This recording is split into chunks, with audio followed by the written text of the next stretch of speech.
बिस्मिल्लाहिर्रहमानिर्रहीम। अस्सलाम वालेकुम dear student, you are watching my channel Nadeem Qadeer. आज हम एनेडीन रीटेस्ट के हवाले से आपको फर्स्ट ईयर फ़िज़िक्स का चैप्टर नंबर 3 मोशन का रिवीजन हम कराते हैं। कोशिश करते हैं एक दो लेक्चर में इस चैप्टर को जो है कवर अप किया जाए। इस चैप्टर की मदद इसके बाद इस चैप्टर के MCQ का कलेक्शन 25 ईयर का कलेक्शन जो है वो भी आपको मिल जाएगा। अब बेटा इसमें स्टार्ट करते हैं। आसान आसान से टॉपिक हैं, क्लास 10 में भी आपने पढ़े, फर्स्ट ईयर में भी आपने पढ़े इसको। और एक मरतबा इस वीडियो को इत्मीनान से देख लें तो आपको जो है वो तमाम कॉन्सेप्ट क्लियर हो जाएंगे और आप बआसानी तौर पर MCQ अटैम्प्ट कर सकेंगे। पेपर में भी आसान से पार्ट आते हैं और ये टेस्ट जो MD कैट के बच्चे हैं वो रिवीजन के तौर पर इसको पढ़ सकते हैं। अब है डिस्टेंस और डिस्प्लेसमेंट, ये दो चीज़ें हैं। और आपने पढ़ा कि डिस्टेंस द टोटल डिस्टेंस को हम रिप्रेजेंट करेंगे द टोटल पाथ ट्रेवल।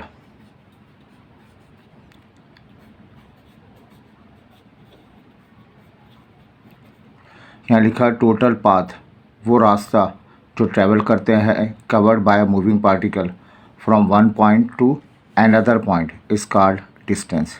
उसको हमने नाम दिया है डिस्टेंस का। पॉइंट ए है, इनिशियली पार्टिकल पॉइंट ए पे था, पॉइंट बी पे था, अब ये ए से बी पर जाता है। तो ये जो पाथ उसने कवर किया है, इस पाथ को आप मेजर कर लें, उस मेजरमेंट को हम क्या नाम देंगे, डिस्टेंस का नाम देंगे। ठीक। और ये जो है रैंडम वे में भी हो सकता है, कर्व सर्कुलर पाथ में भी हो सकता है, पैराबोलिक भी हो सकता है, स्ट्रेट भी हो सकता है। सही। It is a scalar quantity, इसकी कोई डायरेक्शन नहीं होती और इसको मेजर करते हैं SI सिस्टम में, मीटर में मेजर करते हैं और उसको S से डिनोट किया जाता है। ये जो हमने डिस्टेंस बनाया है ये पॉजिटिव भी हो सकता है, ज़ीरो भी हो सकता है। सही, इस पॉइंट पर है, कुछ टाइम के बाद इधर ही रहें तो ये ज़ीरो भी हो सकता है। लेकिन S जो है वो नेगेटिव कभी नहीं होता हमारी पूरी फिज़िक्स में, S नेगेटिव नहीं होता। ये डिस्टेंस हमारी समझ में आ गई बात ये। अब डिस्प्लेसमेंट क्या है, पॉइंट A आपके पास है, पॉइंट B आपके पास है, A और B के दरमियान जो शॉर्टेस्ट डिस्टेंस है अलॉन्ग द स्ट्रेट लाइन और उसकी कोई डायरेक्शन भी हो, उस शॉर्टेस्ट डिस्टेंस को डिस्प्लेसमेंट का नाम देते हैं। डिस्प्लेसमेंट क्या है हम डिटेल में नहीं जा रहे, बस रिवीजन के तौर पर आपको करा रहे हैं काम। ये दो पॉइंट के दरमियान जो शॉर्टेस्ट डिस्टेंस है, ये तो लॉन्ग डिस्टेंस हज़ारों डिस्टेंसेस पॉसिबल हैं, लेकिन जो शॉर्टेस्ट डिस्टेंस है अलॉन्ग द स्ट्रेट लाइन, जो स्ट्रेट लाइन की सूरत में लिया जाता है इन पर्टिकुलर टाइम, इन पर्टिकुलर डायरेक्शन, बेटा उसको नाम देंगे डिस्प्लेसमेंट का नाम देंगे। डिस्प्लेसमेंट क्या है, it is a vector quantity. ये एक वेक्टर क्वांटिटी है, ठीक है। इसको मेजर किया जाता है इन मीटर, मीटर में मेजर किया जाता है और डिनोट करते हैं बाय डी से डिनोट करते हैं, या इसे आप जो है वो डी इस तरह एरो से शो करते हैं। ठीक। डिस्प्लेसमेंट जो है वो पॉजिटिव भी होता है, डिस्प्लेसमेंट ज़ीरो भी होता है, और याद रखें डिस्प्लेसमेंट नेगेटिव भी पॉसिबल है। डिस्प्लेसमेंट की और डेफिनेशन ये हो सकती है कि डिस्प्लेसमेंट जब भी आपसे कहा जाए चेंज इन पोजीशन, कोई ऑब्जेक्ट की पोजीशन चेंज हो रही हो, तो इसका मतलब है वहाँ किसका तस्करा किया जा रहा है, डिस्प्लेसमेंट का तस्करा किया जा रहा है। मतलब किसी ऑब्जेक्ट पर फोर्स अप्लाई की, उसने पार्टिकल ने अपनी पोजीशन चेंज कर ली, तो इनिशियल पॉइंट से फाइनल पॉइंट के दरमियान जो डिस्प्लेसमेंट होगा, उसको जो डिस्टेंस होगा उसको डिस्प्लेसमेंट का नाम देंगे। जब भी चेंज इन पोजीशन आएगा तो वहाँ डिस्प्लेसमेंट। अब यहाँ दो डायग्राम से हम वाज़े करते हैं। इनिशियली पार्टिकल पॉइंट ए पर है, मूव करता हुआ बी पे गया, सी पे गया। अब आपने बताना है डिस्टेंस, कितना डिस्टेंस कवर किया। तो पाथ बताइए, पहला रास्ता दूसरा रास्ता, तो पाथ जो है 2 पाथ हैं, इन दोनों को ऐड करेंगे 17 मीटर आ जाएगा। अब डिस्प्लेसमेंट क्या है, initial point final position, change in displacement, change in displacement इसको डी का नाम देंगे। और ये डिस्प्लेसमेंट का मैग्नीट्यूड निकालना हो तो राइट एंगल ट्रायंगल है, 12 का स्क्वायर 5 का स्क्वायर 144 प्लस 25 169 का मतलब 13 के बराबर आ गया। ठीक है बेटा, ये एक अच्छा सवाल है, इस साल फिज़िक्स में पूछा भी गया। इनिशियली पॉइंट ए पर है, ये आपके पास सेमी सर्किल है,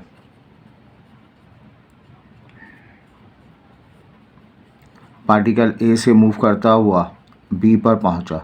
अब बताइए उसने कितना डिस्टेंस कवर किया, कितना डिस्प्लेसमेंट। ये ए से बी तक पहुंचा गया है, ये 2 पाई आर, टोटल सरकमफ्रेंस को 2 से डिवाइड कर दें, पाई आर इसने टोटल डिस्टेंस कवर किया। अब पॉइंट ए से पॉइंट बी पर पहुंचा, पहले इनिशियली पॉइंट ए पे था, फिर बी पर पहुंचा, तो ये जो है वो ए से बी तक पहुंचेगा, तो उस वक्त जो डिस्प्लेसमेंट होगा वो डिस्प्लेसमेंट जो है वो यहाँ से यहाँ तक आर, यहाँ से यहाँ तक आर, तो उस सूरत में जो है डिस्प्लेसमेंट 2r के बराबर होगा।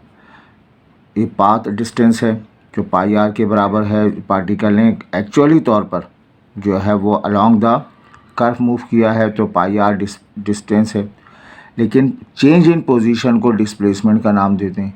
ए से बी तक कितना चेंज इन पोजीशन आया, 2r के बराबर आया, तो ये 2r, ये s, ये जो है इसका फ़र्क हो जाएगा। तो जब भी हम डिस्प्लेसमेंट करेंगे हम देखेंगे चेंज इन पोजीशन के इनिशियल और फाइनल पॉइंट में कितना चेंज आया है पोजीशन का, वो कैलकुलेट करना। और डिस्टेंस मालूम करना हो तो हम देखेंगे पाथ, किस पाथ में गया, उस पाथ के पीछे पड़ जाएंगे, उसके पीछे पीछे चलते रहेंगे, जितना उसने पाथ कवर किया होगा उस पाथ को डिस्टेंस का नाम देंगे। अच्छा बेटा, आगे बढ़ते हैं हम। यहाँ बात की जाए कि स्पीड और वेलोसिटी, दो चीज़ें, स्पीड, मूविंग बॉडी, जब भी हम बात करें किसी मूविंग बॉडी की तो उसमें स्पीड होगी, तो स्पीड को डिफाइन इस तरह करते हैं, distance covered by moving body, moving object in unit time, उसको हम स्पीड का नाम देते हैं, v से शो करते हैं। और ये डिस्टेंस जो कवर होगा उसको टाइम से डिवाइड कर दिया जाए, तो इसको हम नाम देते हैं, किसका, स्पीड का नाम देते हैं। इसको मेजर, ये एक स्केलर क्वांटिटी है, इसको मेजर किया जाता है मीटर पर सेकंड में मेजर करते हैं हम। और इसका डायमेंशन जो है, मीटर का मतलब m हो जाएगा, टाइम का मतलब t की पावर -1, ये इसकी डायमेंशन है। अब there are 2 type of speed, average speed of instantaneous speed. Average speed क्या होगी कि पार्टिकल पॉइंट ए पे था, फिर मूव करता हुआ बी पे गया, फिर मूव करता हुआ सी पे गया, फिर मूव करता हुआ सी पे गया, तो अब जो है वो उसने ए से बी तक जितना डिस्टेंस कवर किया, बी से सी तक, तो टोटल डिस्टेंस को और ए से सी तक पहुंचने में टोटल टाइम, जो टाइम कंज्यूम हुआ है, total distance divided by total time, उसको आप डिवाइड कर दें तो एवरेज स्पीड आ जाएगी। इंस्टेंटेनियस में इसी रिज़ल्ट को आप limit delta t tends to zero, या इसको आप मैथमेटिक्स के स्टूडेंट हैं, ds/dt, rate of change of distance को आप नाम दे दिया जाए। ये एवरेज स्पीड है, instantaneous speed.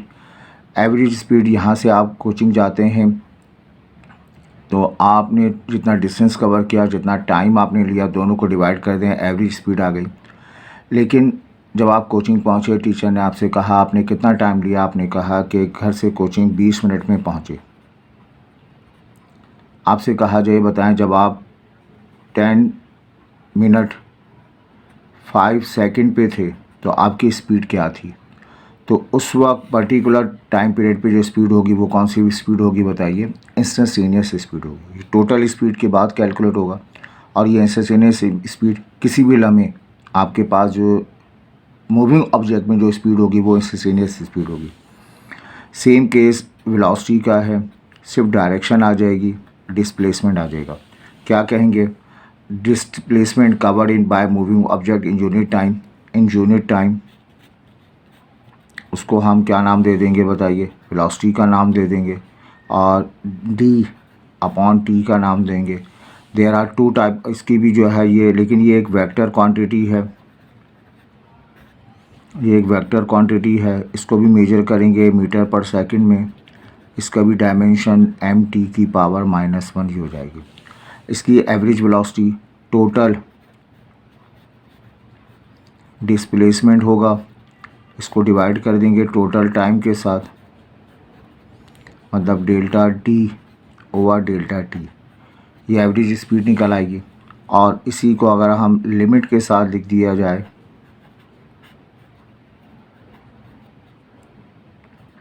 ΔT tends to 0 speed आ जाएगी। एक बात याद रखिएगा, अगर v वेलोसिटी की सूरत में है, ये वेलोसिटी है, वेक्टर क्वांटिटी है, इस वेलोसिटी का मैग्नीट्यूड ले लिया जाए, अब जो रिज़ल्ट आएगा वो स्पीड कहलाएगा। ये बड़ा इंपॉर्टेंट कंक्लूजन है। वेलोसिटी एक वेक्टर क्वांटिटी है, उसका जो मैग्नीट्यूड लिया जाए, मैग्नीट्यूड में स्पीड का उसको आप डायरेक्शन का तस्करा नहीं करते। अब ये एक्सप्रेशन जो है, जो विदाउट जो मैग्नीट्यूड की सूरत में पढ़ा जाएगा, इसे स्पीड का नाम दिया जाएगा। एक्सेलरेशन कब डेवलप होता है? जब बॉडी में चेंज इन वेलोसिटी से रेट ऑफ, आपने डेफिनेशन पढ़ी है, rate of change of velocity. जब कभी वेलोसिटी का चेंज आएगा तो उसको हम कहेंगे वहाँ एक्सेलरेशन डेवलप हो रहा है। ए से शो करते हैं, इसका formula VF minus we I upon T है, ये एक्सेलरेशन है। उसको ये एक वेक्टर क्वांटिटी है, मेजर किया जाता है मीटर पर सेकंड स्क्वायर में मेजर किया जाता है। इसकी डायमेंशन अगर हम ले लें तो वेलोसिटी का मतलब ये हुआ m⁻⁻1 और फिर m⁻⁻2 आ जाएगा, ये इसकी डायमेंशन आ जाएगी। सेकंड लॉ मोशन के तहत एक्सप्लेन करें तो फोर्स की वैल्यू ma, एक्सेलरेशन बराबर है फोर्स अपॉन m, तो एक्सेलरेशन रेशो है फोर्स ऑफ मास का, और यहाँ इसकी यूनिट न्यूटन पर मीटर पर किलोग्राम हो सकती है। एक्सेलरेशन की यूनिट न्यूटन पर किलोग्राम, लेकिन हम mostly metre per second square इस्तेमाल करेंगे। सेकंड लॉ मोशन के मुताबिक ही होगा। ये कंक्लूजन इंपॉर्टेंट है। एक्सेलरेशन 0 है तो बॉडी जो है वो क्या कहलाएगा? No change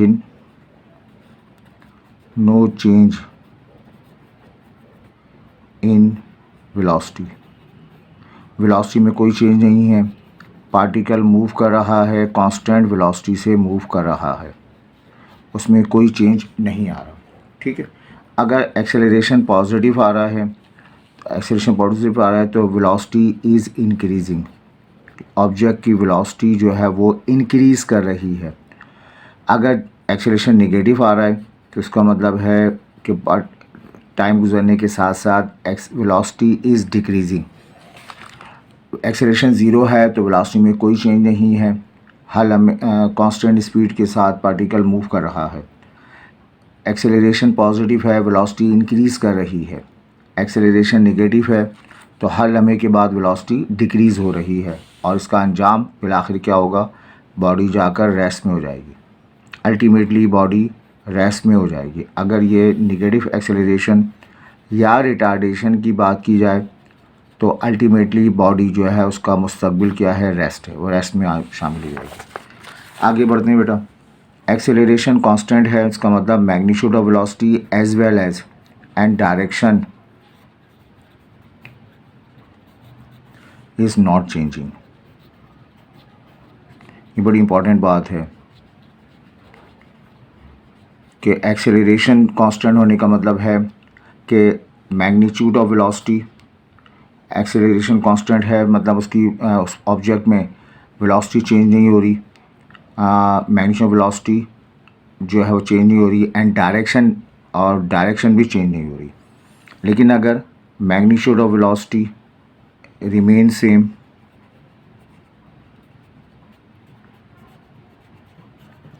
but direction changes,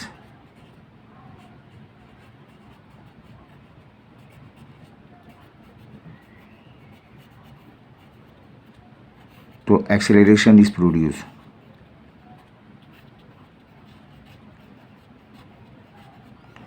अगर किसी ऑब्जेक्ट की वेलोसिटी तो सेम है लेकिन डायरेक्शन हर लम्हे चेंज हो रही है, जैसे हम सर्कुलर पाथ में बात करते हैं, फ़ैन हमारा घर पे चल रहा है, कांस्टेंट वेलोसिटी से चल रहा है, लेकिन हर लम्हे उसकी डायरेक्शन क्या हो रही है बताइए, चेंज हो रही है, तो फिज़िकली तौर पे कहेंगे उसमें क्या प्रोड्यूस हो रहा है, एक्सेलरेशन प्रोड्यूस हो रहा है।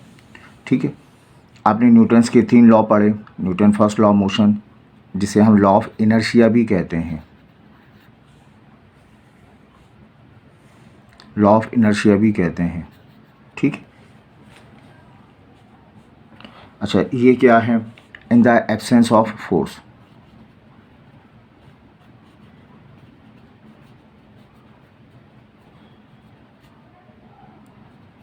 In the absence of force, force की गैर मौजूदगी में क्या होगा बताइए।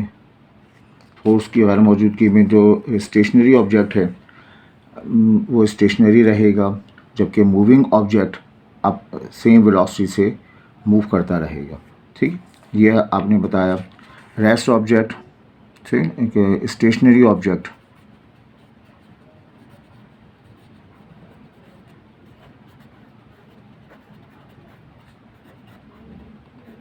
will be at rest,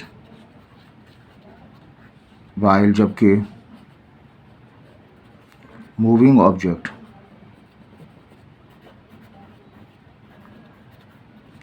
continue its journey।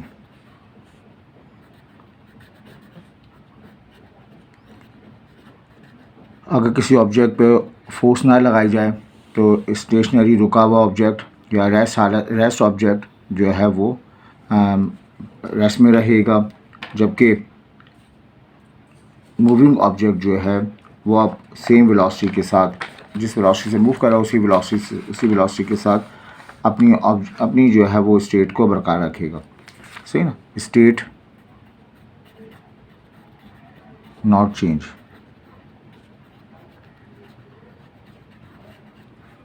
सही, सेकंड लॉ मोशन कहता है कि अगर किसी ऑब्जेक्ट पर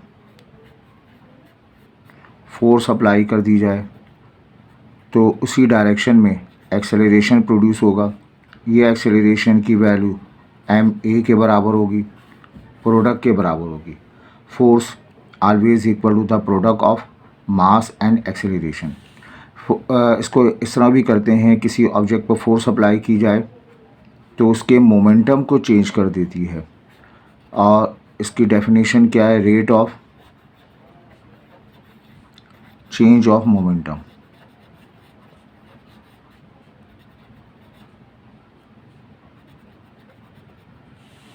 rate of change of momentum, इसको आप इस तरह लिख सकते हैं, मोमेंटम का मतलब मास और चेंज इन मोमेंटम का मतलब mass final velocity minus initial velocity upon delta T.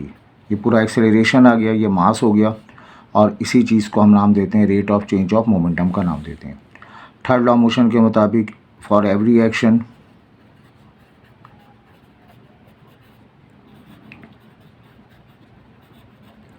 There is equal and opposite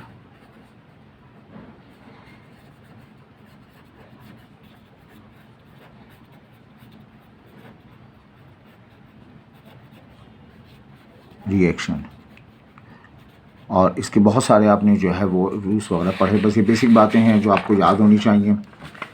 फिर देखें यहाँ पे आप कोई ऑब्जेक्ट मूव कर रहा है कांस्टेंट एक्सेलरेशन के साथ, कांस्टेंट एक्सेलरेशन के साथ मूव कर रहा है। जैसे हमारा एक ऑब्जेक्ट है, किसी बॉडी को हम किसी बिल्डिंग से गिराएं तो उसमें जो एक्सेलरेशन है 9.8 वो कांस्टेंट एक्सेलरेशन है। हर लम्हे उसकी वेलोसिटी में 9.8 मीटर पर सेकंड का इजाफा होगा, हर सेकंड के बाद 9.8 मीटर पर सेकंड का इजाफा होगा, तो वो मोशन जो है कांस्टेंट मोशन होगी। इस तरह पेपर में भी लिखा होगा कि ऑब्जेक्ट कार मूव कर रही है with uniform acceleration, object move कर रहा है विद यूनिफॉर्म कांस्टेंट एक्सेलरेशन कहा जाए या यूनिफॉर्म एक्सेलरेशन कहा जाए, तो उस सूरत में जो है वो हम ये वाले फार्मूले अप्लाई कर सकते हैं। V F V I plus A T, इसमें S equal to we I T plus half A T square, एक है 2as V F square minus we I square. दो फार्मूले और हैं, अगर कांस्टेंट वेलोसिटी के साथ मूव कर रहा है S equal to v into t है, और वी बार का फार्मूला है v I plus v f divided by 2। अगर एक्सेलरेशन जो है वो यूनिफॉर्म ना हो तो ये सारे फार्मूले फेल हैं। वहाँ पर हम जो है वेलोसिटी मालूम करते हैं D S upon D T derivative की मदद से, एक्सेलरेशन मालूम करते हैं वेलोसिटी को डिफरेंशिएट कर लेंगे टाइम के रिस्पेक्ट, या वहाँ पर हम एक्सेलरेशन का formula d two v upon D t square.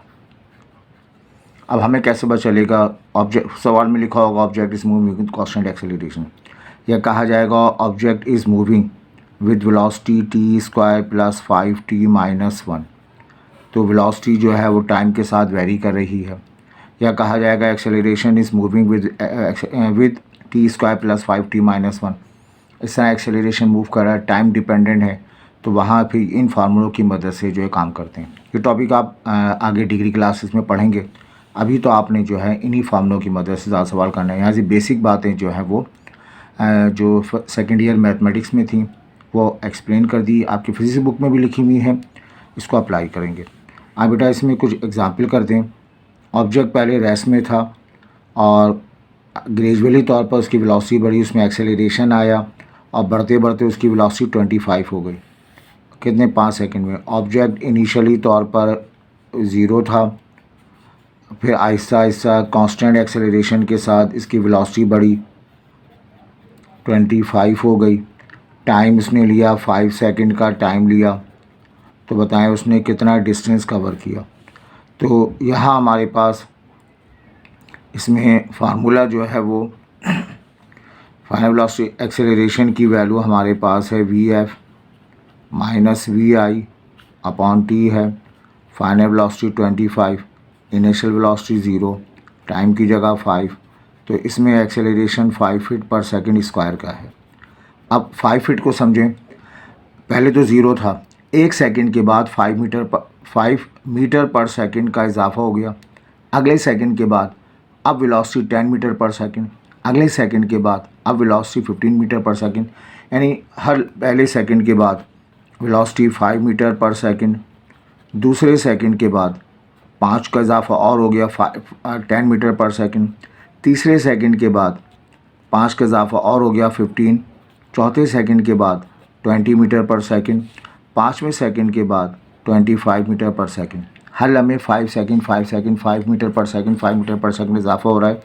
इसका मतलब एक्सेलरेशन कांस्टेंट है। ये आपको बनाना नहीं होगा, बस आपको पता होना चाहिए कि कांस्टेंट एक्सेलरेशन का मतलब क्या होता है। अब यहाँ ये वाला फार्मूला अप्लाई करेंगे, S equal to we I t. कोई भी फार्मूला अप्लाई कर दें, एस मालूम करने के लिए इसमें टाइम कंज्यूम होता हो। एस आपको मालूम करना है वी आई 0, टाइम की जगह 5, हाफ एक्सेल 5 आ गया, ये भी 5 का स्क्वायर, ये 125 अपॉन 2 आ जाएगा, और ये 62.5 मीटर, तो ये 5 सेकंड में इतना मीटर डिस्टेंस कवर करेगा। फिर एक और सवाल यहाँ पे हम देखें, ये हमें नज़र आ रहा है, a car is moving with velocity 25 metre per second. हमारे पास एक कार है, ये मूव कर रही है 25 मीटर पर सेकंड की स्पीड से। सडनली वेलोसिटी डिक्रीज़ होती है at the rate of 4 metre per second square 4 second. 4 second तक इसकी वेलोसिटी में जो है वो कमी बेशी हो गई और इसमें एक्सेलरेशन प्रोड्यूस हुआ। डिक्रीज़ होती है तो -4 मीटर पर सेकंड स्क्वायर का वर्ड इस्तेमाल करेंगे और टाइम जो है 4 सेकंड तक ये कमी वाक़ई होती है। अब बताइए डिस्टेंस मालूम करना है, तो डिस्टेंस का फार्मूला हमने आपको बताया VIT plus half AT square जब कांस्टेंट एक्सेलरेशन और टाइम कंज्यूम दिया जाए, टाइम की वैल्यू दी जाए 25 मल्टीप्लाइड बाय 4, हाफ आ जाएगा -4 और ये 4 का स्क्वायर बेटा ये 100 आ गया, माइनस ये 16 2 ज़ा 32 आ गया और ये 68 मीटर, ये इसका जवाब आ जाएगा। आई होप ये क्लियर है। बेटा जब हम किसी ऑब्जेक्ट को थ्रोन अपवर्ड डायरेक्शन में फेंकें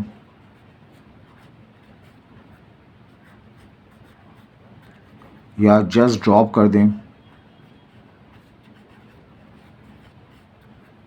या ऑब्जेक्ट को फॉल किया जाए या प्रोजेक्टाइल मोशन में किसी ऑब्जेक्ट को वेलोसिटी के साथ लॉन्च किया जाए या पे किसी हाइट पे जाकर हॉरिजॉन्टली तौर पर इसको ऑब्जेक्ट को जो है बाहर फेंका जाए या कोई हेलीकॉप्टर से सामान नीचे गिराया जाए तो ये पैराबोलिक पाथ पे मूव करेगा। ये दोनों तो प्रोजेक्टाइल मोशन है और ये दो मोशन जो है वो वर्टिकल मोशन होंगी, या अपवर्ड फेंका गया या अपवर्ड से डाउनवर्ड। इन तमाम सूरतों को हम क्या कहेंगे, फ्रीली फॉलिंग बॉडी का नाम देंगे। यहाँ एक्सेलरेशन g के बराबर होगा या एक्सेलरेशन -g के बराबर होगा, डिपेंडिंग अपॉन क्वेश्चन। इन फार्मूलों को हम चेंज कर देंगे। VF का फार्मूला, इसके लिए भी फार्मूले ड्राइव करेंगे इसी की मदद से। VF का फार्मूला हो जाएगा VF प्लस और VF बराबर है VI प्लस GT हो जाएगा और ये 2GH VF square minus VI square हो जाएगा। H की वैल्यू आ जाएगी VIT plus of half GT square. तो यही फार्मूले इस्तेमाल करेंगे, लेकिन हम H और G की जगह जो है इन फार्मूलों को इस्तेमाल किया जाएगा। ये फार्मूले आपने पढ़े कि motion of body is connected with end of string. ये एंड एक पुली है, पुली के अराउंड एक वायर जो है वो गुजारा गया, उसके दोनों एंड पर जो है वो ऑब्जेक्ट रखे गए। M1 M2 इनके मासेस हैं, तो इसकी वजह से ऑब्जेक्ट में इस स्ट्रिंग में टेंशन क्रिएट होगा। ऑब्जेक्ट मूव कर रहे हों डाउनवर्ड डायरेक्शन में तो एक्सेलरेशन होगा। उस एक्सेलरेशन की वैल्यू ये M1 है, M1 ग्रेटर है M2 के मुकाबले में, तो M1 minus M2 multiplied by G divided by M1 plus M2, ये इसका फार्मूला हो जाएगा। ये M1 बड़ा नंबर है जो नीचे की तरफ मूव कर रहा है, तो उसमें से सबट्रैक्ट करके इन फार्मूलों को याद रखिए। ये फार्मूले पूछे जा सकते हैं आपसे। और इस ऑब्जेक्ट में जो टेंशन डेवलप होगा वो डेवलप होगा 2M1 M2 G divided by M1 plus of M2, ये इसका फार्मूला है। अब इसका दूसरा केस आता है कि ऑब्जेक्ट हमारे पास है, एक को हॉरिजॉन्टल टेबल पे रखा गया, दूसरा जो है डाउनवर्ड डायरेक्शन में जा रहा है। इधर भी इस स्ट्रिंग में टेंशन क्रिएट होगा, ठीक है, इस स्पीड में टेंशन क्रिएट होगा और वो टेंशन जो है वो इसकी वैल्यू हमारे पास हो जाएगी M1 M2 G divided by M1 plus M2। अगर ऑब्जेक्ट M1 है जो नीचे की तरफ मूव कर रहा है तो उस सूरत में इसका formula M1 G divided by M1 plus of M2 हो जाएगा। ये इसके फार्मूले हैं जो आपने याद रखने हैं। मोमेंटम, ये मोमेंटम बहुत इंपॉर्टेंट टॉपिक है। It is degree of motion. को ऑब्जेक्ट मूव कर रहा है उसमें जो है वो मोशन की कितनी डिग्री है उसको मोमेंटम का नाम देते हैं, P से शो करते हैं। ये एक वेक्टर क्वांटिटी है। मैथमेटिकली इसका फार्मूला होता है मास और वेलोसिटी का ये प्रोडक्ट है। जिस डायरेक्शन में वेलोसिटी होगी उसी डायरेक्शन में मास होगा। इसकी unit kilogram metre per second, या इसको सेकंड से मल्टीप्लाई कर दिया जाए तो न्यूटन इंटू सेकेंड इसकी जो है वो क्या होगी, यूनिट होगी। डायमेंशन की बात करें न्यूटन, तो हम कैलकुलेट कर लेंगे डायमेंशन अभी आपको। ये एक वेक्टर क्वांटिटी है, मेजर किया जाता है न्यूटन सेकंड में मेजर करते हैं हम, और इसकी डायरेक्शन जो है is along direction of velocity है, वेलोसिटी की डायरेक्शन में है। p की वैल्यू है मास इंटू वेलोसिटी, मास का मतलब किलोग्राम हो जाएगा m, वेलोसिटी का मतलब लेंथ अपॉन टाइम, तो ये हो जाएगा mL/t-1, ये इसकी डायमेंशन हो जाएगी। चेंज ऑफ मोमेंटम को डेल्टा p यानी mvf माइनस mvi, ये चेंज ऑफ मोमेंटम जो है बना जाएगा। एक बच्चा अपने घर में टॉय ट्रेन से खेल रहा है, टॉय ट्रेन का मास होगा, टॉय ट्रेन की जो है वेलोसिटी होगी, तो वो टॉय ट्रेन ट्रैक में मूव कर रही है, उसका मोमेंटम होगा। और एक ट्रेन इमेजिन करें प्लेटफॉर्म पर मौजूद है जिसमें लोग कराची से लाहौर जा रहे हैं, वो ट्रेन भी जो है वो रेलवे ट्रैक है पे मूव कर रही है। इमेजिन करें दोनों की वेलोसिटी सेम है।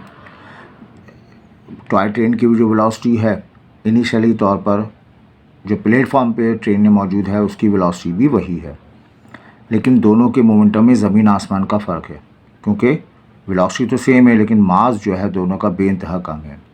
वो बच्चा जो घर में मौजूद है उसका मोमेंटम इंतहाई कम है, एक लात मार के उसका जो है खिलौना तोड़ सकते हैं, लेकिन जो ओरिजिनली तौर पर ट्रेन मौजूद है उसका कुछ नहीं बिगाड़ सकते बिकॉज ऑफ द मोमेंटम। ठीक, अब आइए यहाँ पर conservation of momentum.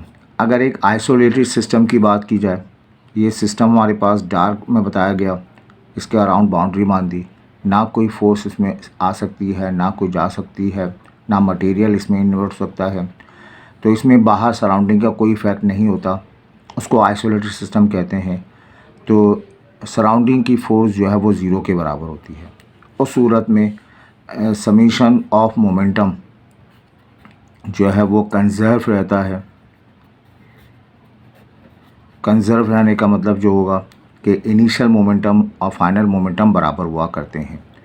Initial momentum का सम इक्वल होता है फाइनल मोमेंटम के सम के बराबर होता है in an isolated system. Practical life में बात नहीं करें, हम आइसोलेटेड सिस्टम की बात करें।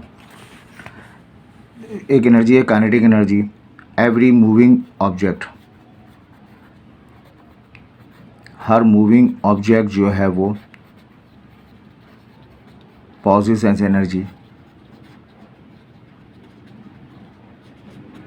हर मूविंग ऑब्जेक्ट में एक एनर्जी पाई जाती है because of its motion, by virtue of its motion.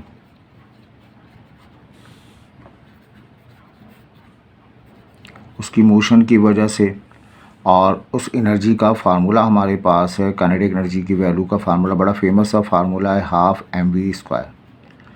ठीक है, अब काइनेटिक एनर्जी मोमेंटम में रिलेशन, मोमेंटम क्या है, p = mv²। इसको हम p = mv है, p का स्क्वायर कर दूं तो m²v² आ जाएगा।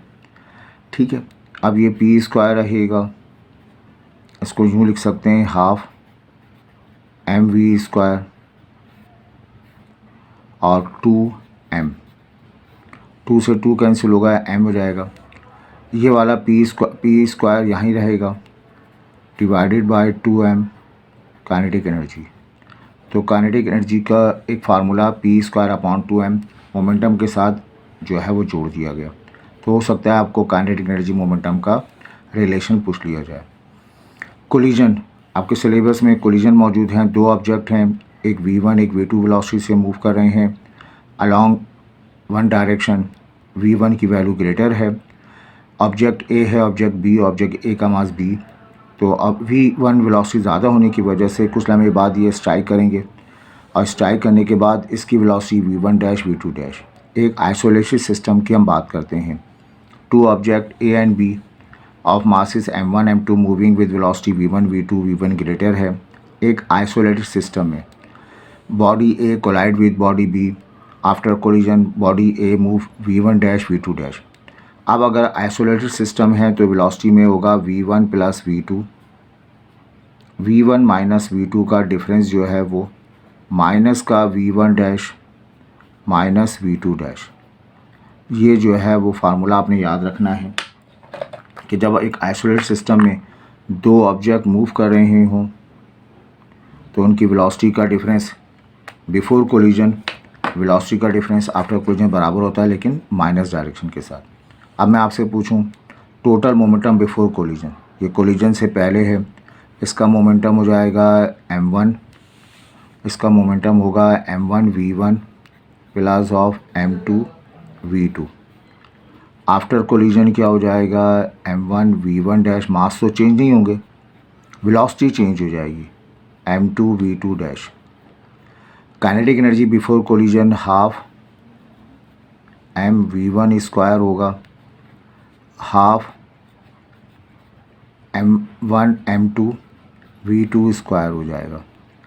आफ्टर कोलिजन फार्मूला हो जाएगा हाफ m1 v1 डैश का square plus of half m2 v2 dash का स्क्वायर आ जाएगा। अब there are two type of collision, one is called elastic collision, other is inelastic collision. Elastic collision में kinetic energy and momentum both are conserve, मतलब production energy भी, total production energy conserve रहेगी और सम of kinetic energy भी जो है वो conserve रहेगी। जबकि इन इलास्टिक कोलिजन में उसको यूँ भी लिख सकते हैं summation of P before, summation of P after, initial और final, summation of kinetic energy initial, summation of kinetic energy, summation of kinetic energy final, ये दोनों बराबर होंगे। जबकि इन इलास्टिक कोलिजन में, आइसोलेटेड सिस्टम में, इन इलास्टिक कोलिजन में summation of moment, summation of मतलब ये मोमेंटम तो कंजर्व रहता है लेकिन summation of kinetic energy initially तौर पर इक्वल नहीं होती summation of kinetic energy final, not conserve. ये कंजर्व नहीं रहेगा, ये कंजर्व रहेगा, बल्कि summation of kinetic energy after कम होती है इनिशियल के मुकाबले में। बाकी एनर्जी कहाँ चली जाती है, हीट में शिफ्ट हो जाती है, साउंड में शिफ्ट हो जाती है। धमाका हो तो हीट आवाज़ सुनाई देती है, वहाँ पर हीट जो है सम टाइम इतनी डेवलप होती है कि आग लग जाए। ठीक है बेटा। आफ्टर कोलिजन जो हमारे पास वेलोसिटी आती है उसको याद करने का तरीका ये है v1 डैश, तो यहाँ पर हम लिखेंगे v1, यहाँ लिखेंगे v2। अब ये v1 डैश है तो ये m1 माइनस m2 आ जाएगा divided by m1 plus m2 लिखा जाएगा। यहाँ लिखेंगे 2 वेलोसिटी के साथ m2 m1 प्लस m2। अब सेकंड पार्टिकल की वेलोसिटी है तो ये v2 पढ़ेंगे हम प्लस ऑफ v1 पढ़ेंगे। v2 है तो ये m2 माइनस m1 लिखोगे आप divided by m1 plus m2 और ये आ जाएगा 2m1 m1 प्लस m2। ये रिज़ल्ट है इसकी।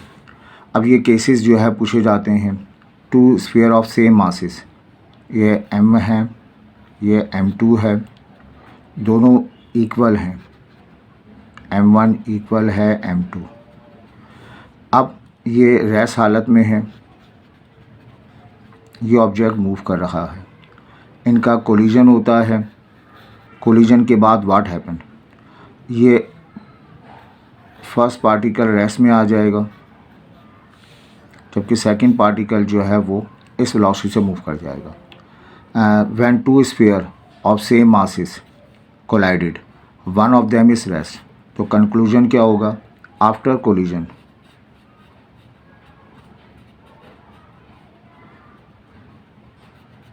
दे exchange their velocity.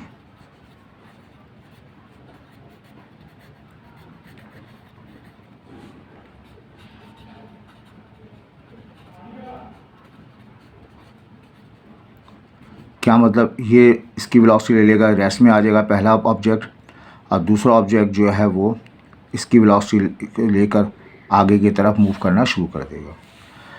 When a particle collide elastically with a heavy stationary mass, एक बहुत हल्का फुल्का सा पार्टिकल, एक हैवी पार्टिकल जो रेस्ट हालत में है उससे हिट करेगा, तो आफ्टर कोलिजन कोलाइड होगा।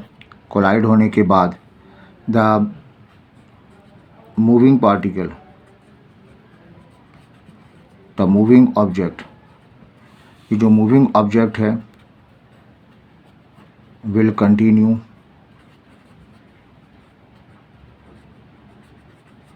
इट्स मोशन, अपनी मोशन कंटिन्यू करेगा with same speed, same speed के साथ, बट अपोजिट डायरेक्शन, लेकिन अपोजिट डायरेक्शन में मूव करेगा। और नो इफ़ेक्ट, रेस्ट में कोई इफ़ेक्ट नहीं होगा। लेकिन अगर हैवी ऑब्जेक्ट जो एक वेलोसिटी से मूव कर रहा है और बहुत लाइट सा ऑब्जेक्ट जो है रेस्ट हालत में है, तो heavy object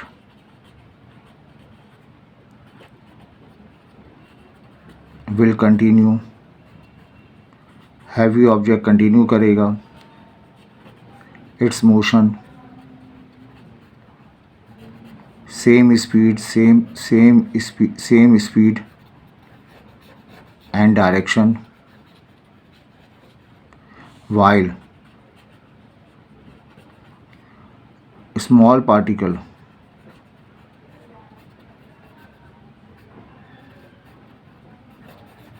will gain velocity double of heavy particle।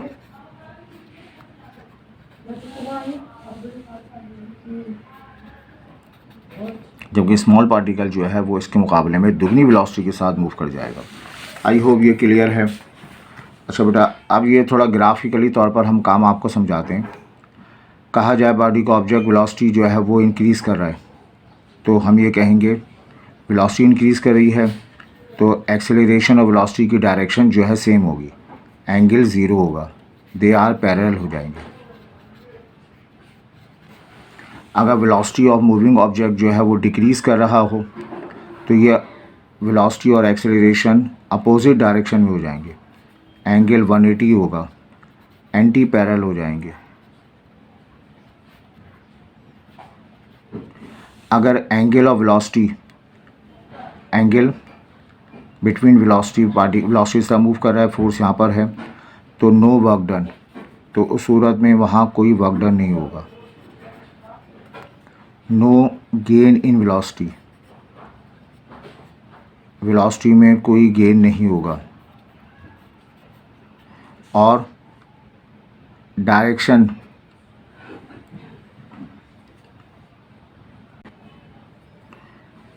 Only direction of velocity changes, velocity की डायरेक्शन जो है वो चेंज हो जाएगी। ठीक है, अब थोड़ा ग्राफिकली तौर पे काम देखें।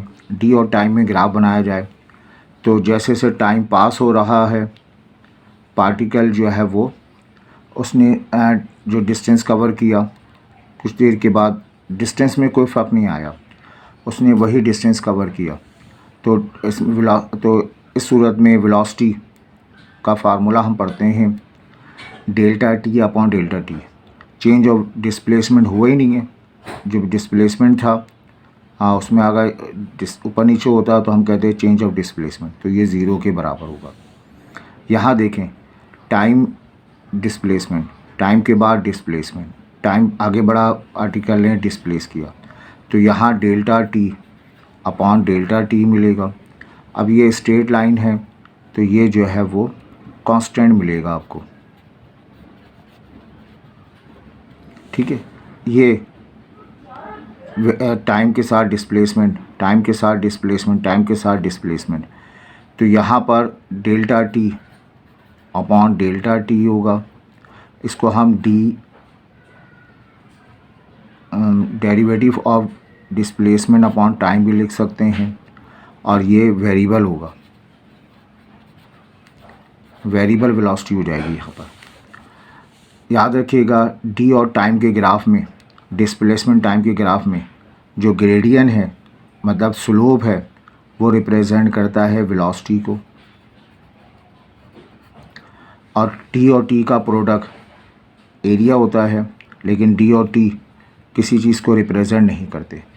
एस और डी और टी जो है इसका कोई मतलब नहीं होता, तो एरिया यहाँ नहीं निकाला जाता। हाँ, वेलोसिटी निकालनी है, ग्रेडियंट निकालना है।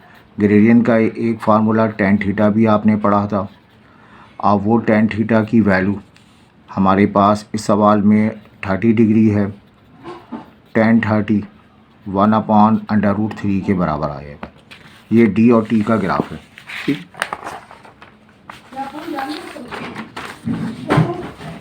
इसी तरह से वेलोसिटी टाइम के ग्राफ में टाइम के साथ वेलोसिटी, टाइम वेलोसिटी, तो इसका मतलब है वेलोसिटी जो है चेंज नहीं हो रही, no change in velocity.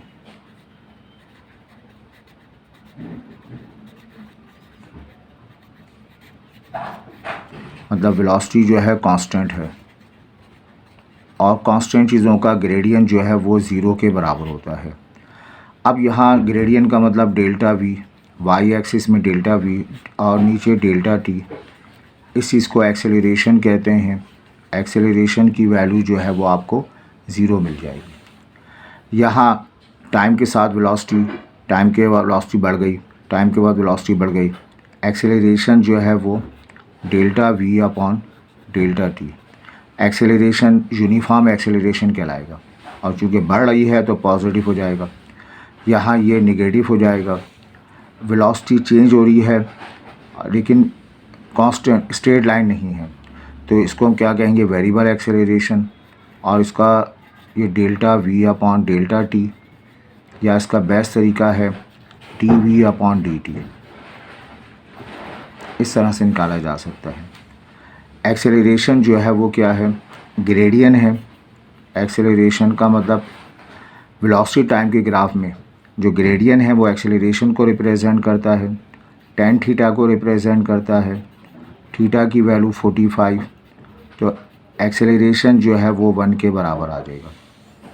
Velocity और टाइम के ग्राफ का प्रोडक्ट एरिया है, और वेलोसिटी और टाइम डिस्टेंस को रिप्रेजेंट करता है। तो ये आपके पास दो किस्म के ग्राफ हैं, वेलोसिटी टाइम। तो यहाँ डिस्टेंस मालूम करना है, इसका formula half base into altitude हो जाएगा। बेस हाफ अपनी जगह रहा, बेस की जगह 5, एल्टीट्यूड यहाँ से परपेंडिकुलर ड्रॉप कर दें। ये डिस्टेंस 10 के बराबर है, 10 लिख देंगे, 5 5 25। ये शेप पैरेललोग्राम है, यहाँ डिस्टेंस निकाला जाएगा, यहाँ डिस्टेंस निकाला जाएगा। एल्टीट्यूड की वैल्यू यहाँ पे 20 आ रही है, और बेस यहाँ पर जो है वो इनका क्या ले लिया जाएगा, एवरेज ले लिया जाएगा। ये वाला डिस्टेंस जो है वो इस डिस्टेंस का और इस डिस्टेंस का एवरेज ले लेंगे। ये डिस्टेंस 14 है, और ये डिस्टेंस जो है वो 10 में से 4 निकाला जाए तो 6 हो जाएगा।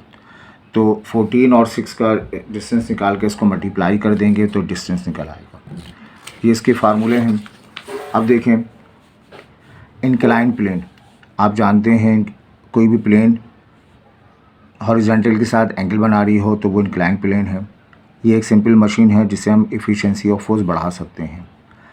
अगर फ्रिक्शन मौजूद है, ऑब्जेक्ट नीचे की तरफ मूव कर रहा है, आप जानते हैं फ्रिक्शन हमेशा उसके अगेंस्ट मूव करता है। तो नीचे मूव कर रहा है, यहाँ जो एक्सेलरेशन होगा वो ma बराबर हो जाएगा mg sin theta minus F के बराबर हो जाएगा। अगर फ्रिक्शनलेस हो हमारे पास तो एफ़ की वैल्यू 0 के बराबर हो जाएगी। M A M G sine theta, M से एम कैंसिल, ए की वैल्यू मिल जाएगी जी साइन थीटा आपको मिल जाएगी। ठीक है, अब ये फ्रिक्शनलेस इंक्लाइंड प्लेन है, इसमें एक्सेलरेशन मालूम करना है। इसका फार्मूला जी साइन थीटा हो जाएगा। जी की वैल्यू 9.8, साइन थीटा की वैल्यू पुट करेंगे तो आपको इसका रिज़ल्ट मिल जाएगा। ठीक है, अब आए यहाँ पर हमारे पास फ्रिक्शन की बात की जाए, और ये बात आप जानते हैं, opposition of surface against motion. Surface की जब टू सरफेसेस मिलती हैं तो एक सरफेस दूसरी सरफेस के मूव करी है तो वो मूवमेंट के अगेंस्ट फोर्स अप्लाई करेगी। उस प्रॉपर्टी को हम फ्रिक्शन का नाम देते हैं। Force of friction always acts opposite to the motion and parallel to the surface. इसका फार्मूला म्यू एस बराबर है एफ एस बराबर है म्यू आर, स्टैटिक फ्रिक्शन है। और ये याद रखना है कि स्टैटिक फ्रिक्शन हमेशा ग्रेटर होता है काइनेटिक फ्रिक्शन के मुकाबले में। फ्लूइड भी फ्रिक्शन प्रोवाइड करते हैं, हर फ्लूइड फ्रिक्शन प्रोवाइड नहीं करता। वो फ्लूइड जो विस्कस नेचर का होता है, गाढ़ा जिसे कहते हैं, लिक्विड है, वो किसी ऑब्जेक्ट जब उसमें फ़्लो करता है तो वो उसके अगेंस्ट फ्रिक्शन डेवलप करता है। उस फ्रिक्शन को, उस प्रॉपर्टी को विस्कोसिटी का नाम देते हैं। और जो फोर्स अप्लाई करता है उसको स्टोक ने कैलकुलेट किया 6 पाई ईटा आर वी है, जबकि ईटा जो है कोफिशिएंट ऑफ विस्कोसिटी है जो फ्लूइड टू फ्लूइड चेंज होती रहेगी। आर का मतलब ऑब्जेक्ट है, अमूमन हम स्फीयर इस्तेमाल करते हैं, उसके रेडियस के लिए काम करेंगे। एक स्फीयर को जो है विस्कोसिटी मालूम करने के लिए फोर्स ऑफ विस्कस फोर्स मालूम करने के लिए स्फीयर को उस फ्लूइड में गिराया जाता है। रेडियस ऑफ स्फीयर है, वो स्फीयर जो है वो उस लिक्विड में किस स्पीड से मूव करेगी, स्पीड ऑफ स्फीयर है। और ये उस मास पे डिपेंड नहीं करती। तो ये कंक्लूजन हमने जो है चैप्टर का अल्हम्दुलिल्लाह कंप्लीट किया। तो उम्मीद है आपको ये चैप्टर्स में मौजूद तमाम टॉपिक्स कवर हो गए होंगे। इसके बाद आप इसके एमसीक्यू करें तो इंशाल्लाह इस चैप्टर से आने वाले सारे क्वेश्चंस कॉन्सेप्ट के साथ आप पेपर में अटैम्प्ट करेंगे। अपने दोस्तों के साथ शेयर करें, अपने कमेंट से ज़रूर जो है वो हमारी हौसला अफजाई करें। इंशाल्लाह अगली क्लास में नए लेक्चर्स के साथ आपको जो है वो एक्सप्लेन करेंगे। अपना ख्याल रखें, दुआ में याद रखें। Thank you.